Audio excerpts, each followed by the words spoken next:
climatologue, du scientifique que je suis, nous sommes loin du compte. Alors pour une double raison, d'abord, on revient un petit peu, disons, extrêmement déçus de l'accueil qui a été réservé au rapport du GIEC. Le rapport du GIEC est à Paris. La Convention climat invite le GIEC, les scientifiques, à faire un rapport pour 2018. Oui, donc, vous le faites.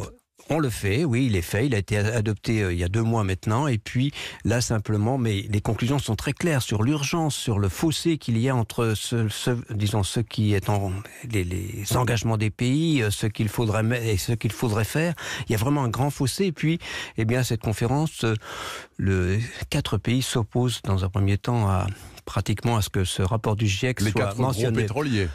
Oui, ce sont les États-Unis, la Russie, Koweït, Arabie Saoudite et Koweït. Voilà, donc ils s'y opposent et dans le communiqué final, ils simplement reconnaissent que ce rapport a été achevé en temps et en heure. Très pratiquement, Monsieur Jouzel, dans l'état actuel des choses et à la sortie de cette COP24, on s'achemine vers une hausse de 3 degrés des températures à la fin du siècle. C'est dans le meilleur des cas. Dans le meilleur des cas. Je dirais et donc c'est épouvantable. Oui, c'est dans le meilleur des cas. Il faut bien se rendre compte que c'est avec l'hypothèse que l'ensemble des engagements de l'accord de Paris seront vraiment respectés, tenus, ce qui n'est peut-être probablement loin d'être le cas dans certains pays, et puis qu'après 2030, ces accords c'est 2020-2030, qu'après 2030 on fasse des efforts importants pour aller vers la neutralité carbone, c'est pas gagné.